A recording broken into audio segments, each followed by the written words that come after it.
നമസ്കാരം.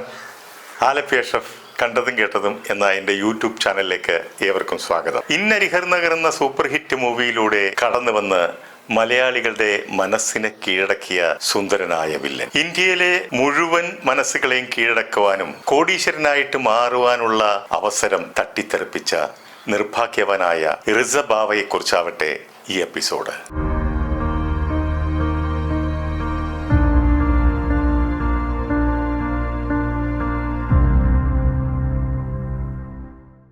ഇന്നരിഹർ നഗർ എന്ന സിനിമ നിർമ്മിച്ചത് ഫാസിലിൻ്റെ അനുജൻ കയസ്, കുര്യച്ചൻ വാളക്കുഴി, പിന്നെ ഞാനും.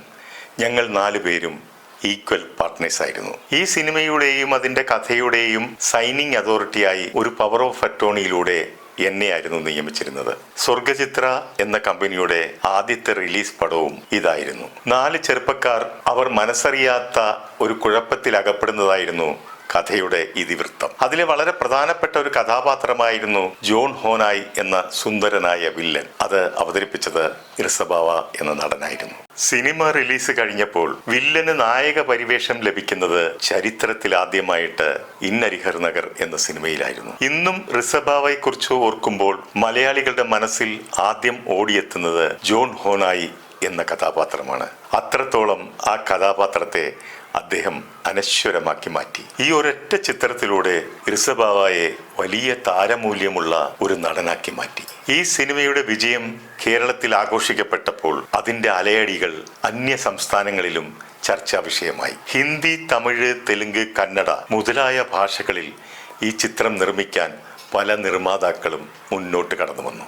എല്ലാ നിർമ്മാതാക്കളും ബന്ധപ്പെട്ടത് എന്നെയായിരുന്നു. ഞാനായിരുന്നല്ലോ അതിൻ്റെ സൈനിങ് അതോറിറ്റി. തെലുങ്കിലെ പ്രശസ്ത നിർമ്മാതാവായ ഗോപാൽ റെഡ്ഡി ഈ സിനിമ കണ്ടു കഴിഞ്ഞ് അതിൻ്റെ അടുത്ത ദിവസം എന്നോട് പറയുകയുണ്ടായി, ഞാൻ ഇന്നലെ ഉറങ്ങിയിട്ടില്ല, രാത്രി മുഴുവൻ ഇത് റീമേക്ക് ചെയ്യുന്ന ചിന്തയിലായിരുന്നു എന്ന്. നിങ്ങൾക്ക് എത്ര തുകയാണ് ഇതിൻ്റെ റൈറ്റ്സിന് വേണ്ടത് എന്ന് അദ്ദേഹം എന്നോട് ചോദിച്ചപ്പോൾ ഞാൻ പറഞ്ഞു, ഞാൻ ബാക്കിയുള്ളവരോട് ചോദിച്ച ശേഷം താങ്കളെ വിവരമറിയിക്കാം എന്ന് പറഞ്ഞു. എന്നാലും അദ്ദേഹം പറയുന്നു, ഞാൻ ഒരു 3 ലക്ഷം രൂപ തരാൻ റെഡിയാണ് ഇപ്പോൾ അതിൻ്റെ സ്റ്റോറിക്ക്. അന്ന് 3 ലക്ഷം വലിയ വിലയുള്ളതാണ് എന്ന് അദ്ദേഹം പറയുന്നു. ഞാൻ ഈ വിവരം സിദ്ദീഖിനെ വിളിച്ചു ചോദിച്ചു. സിദ്ദീഖ്, ഗോപാൽ റെഡ്ഡി എന്ന് പറയുന്ന പ്രൊഡ്യൂസർ 3 ലക്ഷം രൂപ വരെ പറയുന്നുണ്ട്, എന്താ ചെയ്യേണ്ടത്? നമുക്ക് ഇനിയും കൂടുതൽ ചോദിച്ചാൽ കിട്ടുമെന്നാണ് തോന്നുന്നത് എന്ന് പറഞ്ഞു. സിദ്ദീഖ് എന്നോട് പറഞ്ഞു, അഷ്റഫെ, ലക്ഷങ്ങളൊന്നും ഞാൻ കൈകാര്യം ചെയ്തിട്ടില്ല, ലക്ഷങ്ങളുടെ കണക്കും എനിക്കറിയില്ല, അഷ്റഫ് എന്താണെന്ന് വെച്ചാൽ അത് തീരുമാനമെടുത്ത് ചെയ്തോളൂ എന്ന് പറയുകയുമുണ്ടായി. പിറ്റേ ദിവസം ഗോപാൽ റെഡ്ഡി എന്നെ വിളിക്കുന്നു. എന്തായി നിങ്ങളുടെ തീരുമാനം എന്ന് ചോദിക്കുന്നു.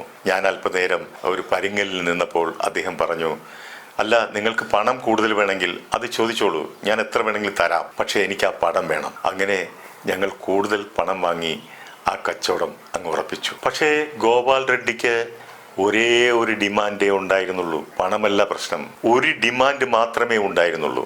അത് വില്ലൻ മലയാളത്തിലെ വില്ലൻ തന്നെ ആയിരിക്കണം, ജോൺ ഹോനായി ആയിരിക്കണം, അത് റിസ ബാവ ആയിരിക്കണം. അത് മാത്രമേ ഉള്ളൂ അദ്ദേഹത്തിനുള്ള ഏക ഡിമാൻഡ്. ഞാൻ അതിൽ സന്തോഷിച്ചു.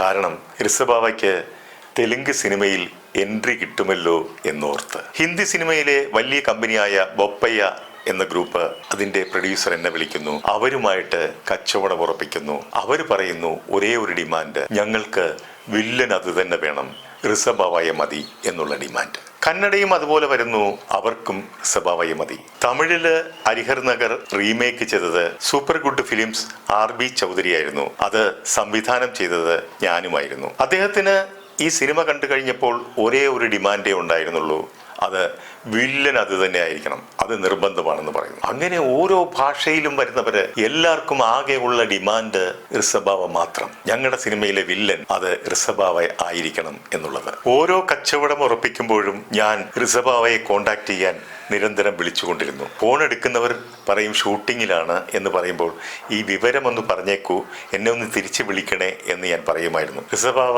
എന്നെ ഒരിക്കലും തിരിച്ചു വിളിച്ചിട്ടില്ല. പക്ഷേ RB ചൗധരി എന്നോട് പറഞ്ഞു, നിങ്ങൾ ഫോണൊന്നും വിളിക്കാൻ നിൽക്കണ്ട, നിങ്ങൾ നേരെ ചെല്ലൂ, ഷൂട്ടിംഗ് ഉള്ള സ്ഥലത്തോട്ട് നേരെ ചെല്ലൂ എന്ന് എന്നോട് പറയുന്നു. അദ്ദേഹം പാലക്കാടായിരുന്നു ഷൂട്ടിംഗ് നടന്നുകൊണ്ടിരുന്നത്. ഞാൻ അവിടെ വിളിക്കുന്നു. അന്നത്തെ ദിവസം എനിക്ക് റിസ ബാവയെ നേരിട്ട് കിട്ടുന്നു. ഞാൻ പറഞ്ഞു, റിസ ബാവ കുറെ നാളായിട്ട് ശ്രമിച്ചുകൊണ്ടിരിക്കുകയാണ്, നിങ്ങളെ കിട്ടുന്നില്ല, ഞാൻ പാലക്കാട്ട് പാലക്കാട്ടേക്ക് ഞാൻ നാളെ രാവിലെ എത്താൻ വന്ന ശേഷം നമുക്ക് വിശദമായിട്ടെല്ലാം സംസാരിക്കാം, ഞാൻ അങ്ങോട്ട് വരട്ടെ എന്ന് ചോദിച്ചു. വന്നോളാൻ പറഞ്ഞു. ഞാൻ രാവിലെ 10 മണിക്ക് അവിടെ എത്തുമെന്നും പറഞ്ഞു. ഞാൻ മദ്രാസിൽ നിന്നും പാലക്കാട്ടേക്ക് പുറപ്പെട്ടു.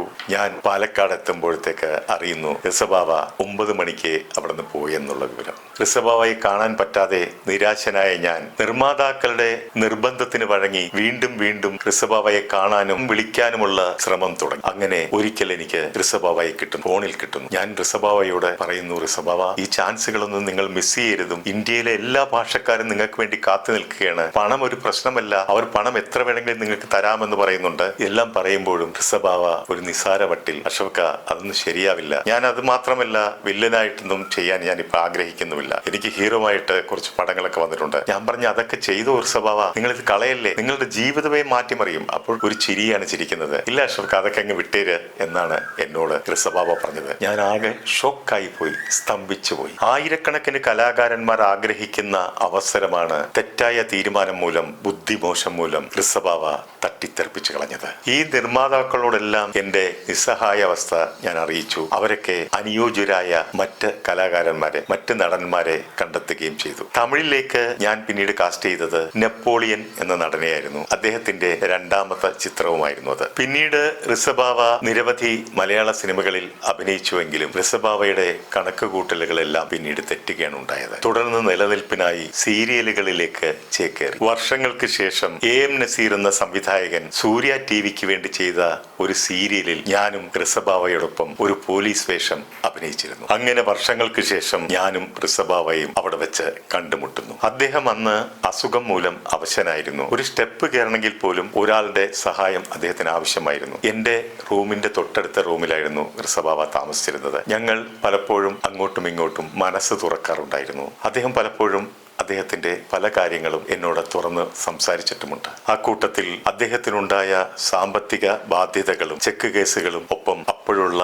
സാമ്പത്തിക ബുദ്ധിമുട്ടുകളെ കുറിച്ചും അദ്ദേഹം എന്നോട് ഡിസ്കസ് ചെയ്യുകയുണ്ടായി. അപ്പോൾ ഞാൻ റിസബാവയോട് ചോദിച്ചു, റിസബാവ, അന്ന് ഞാൻ വെച്ച ഓഫറുകൾ, അന്യഭാഷാ ചിത്രങ്ങൾ, എത്ര അന്യഭാഷാ ചിത്രങ്ങളാണ് ഒന്നിച്ച് താങ്കളുടെ നേരെ വന്നത്, അതെല്ലാം തട്ടിത്തെറിപ്പിച്ച് കളഞ്ഞില്ലേ? അതൊക്കെ ചെയ്തിരുന്നെങ്കിൽ ഇന്ന് ഈ ഗതികേട് വരുമായിരുന്നോ എന്ന് ഞാൻ അറിയാതെ അദ്ദേഹത്തോട് ചോദിച്ചു പോയി. അത് കേട്ടപ്പോൾ റിസബാവയുടെ കണ്ണുകൾ നിറഞ്ഞിരുന്നു. അപ്പോൾ ഞാൻ ചോദിച്ചു, റിസബാവ, എന്തുകൊണ്ടാണ് അന്ന് ആ ഓഫറൊക്കെ നിങ്ങൾ തട്ടിത്തെറിപ്പിച്ച് കളഞ്ഞത്? അന്യഭാഷയിലെ 4 സിനിമകൾ ഒന്നിച്ചു വേണ്ടെന്ന് വെച്ചത് എന്തുകൊണ്ടാണ്? ഇനിയെങ്കിലും ഒന്ന് പറയാമോ എന്ന് ഞാൻ ചോദിച്ചു. ഇക്ക, അത് എൻ്റെ ഒരു സ്നേഹിതന്റെ വാക്ക് വിശ്വസിച്ചത് കൊണ്ടാണ് എനിക്ക് അങ്ങനെ ഒരു തീരുമാനമെടുക്കേണ്ടി വന്നത് എന്ന് അദ്ദേഹം നിറ കണ്ണുകളോടെ എന്നോട് പറഞ്ഞു. ഇക്ക, അയാൾ പറഞ്ഞു, നിന്റെ ഒറ്റ പേരുകൊണ്ടാണ് ഹരിഹർ നഗർ എന്ന പടം ഓടിയത്. നീ ഇനിയിപ്പം അത്തരം വേഷങ്ങളൊന്നും അഭിനയിക്കണ്ട, നിന്നെ ഇതിലും വലിയ വേഷങ്ങൾ തേടി വരും, നീ ഇനി ഹീറോ ആയിട്ട് മാത്രം അഭിനയിച്ചാൽ മതി എന്നുള്ള ഉപദേശങ്ങളൊക്കെയാണ് അയാൾ തന്നത് എന്ന് പറഞ്ഞു. ആ കൂട്ടുകാരൻ ആരാണെന്ന് അല്പം ദേഷ്യത്തോടെ ഞാൻ ചോദിച്ചു. ആ കൂട്ടുകാരന്റെ പേര് പറഞ്ഞു. ഞാൻ അയാളുടെ പേര് ഇവിടെ വെളിപ്പെടുത്തുന്നില്ല, കാരണം ഞാൻ റിസബാവയോട് പറഞ്ഞു, കൂട്ടുകാരനല്ലായിരുന്നു തീരുമാനമെടുക്കേണ്ടത്, അത് റിസബാവ തന്നെയായിരുന്നു. അയാളെ അതുകൊണ്ട് നമുക്ക് കുറ്റപ്പെടുത്താനും പറ്റില്ല. പറ്റിപ്പോയിക്ക, എൻ്റെ ജീവിതത്തിൽ ഇതുപോലുള്ള ഒരുപാട് അനുഭവങ്ങൾ എനിക്ക് ഉണ്ടായിട്ടുണ്ടിക്ക എന്ന് പറഞ്ഞ് അദ്ദേഹം കണ്ണ് തുടയ്ക്കുന്നുണ്ടായിരുന്നു. ഇതിൽ നിന്നും നമുക്ക് മനസ്സിലാക്കാൻ പറ്റുന്നത്, മറ്റുള്ളവരുടെ ഉപദേശം നമുക്ക് തേടാം, പക്ഷേ അത് ശരിയാണോ തെറ്റാണോ എന്ന് ആലോചിച്ച് തീരുമാനമെടുക്കേണ്ടത് നമ്മൾ മാത്രമാണ് എന്നുള്ള ഒരു സന്ദേശം കൂടി ഇതിലുണ്ട്. പിന്നീട് അദ്ദേഹം ഒരുപാട് നാൾ ജീവിച്ചിരുന്നില്ല. കോടതിയും കേസും സാമ്പത്തിക പ്രശ്നങ്ങളും ആരോഗ്യ പ്രശ്നങ്ങളും എല്ലാം അദ്ദേഹത്തെ അലട്ടി 54ാമത്തെ വയസ്സിൽ നമ്മുടെ പ്രിയപ്പെട്ട ജോൺ ഹോനായി വിടവാങ്ങി. എൻ്റെ പ്രിയ സ്നേഹിതന് പ്രണാമം അർപ്പിച്ചുകൊണ്ട് നിർത്തുന്നു. വീണ്ടും അടുത്ത ഒരു അനുഭവ കഥയുമായി ഞാൻ നിങ്ങളുടെ മുമ്പിലെത്താം. അതുവരെ നന്ദി, നമസ്കാരം.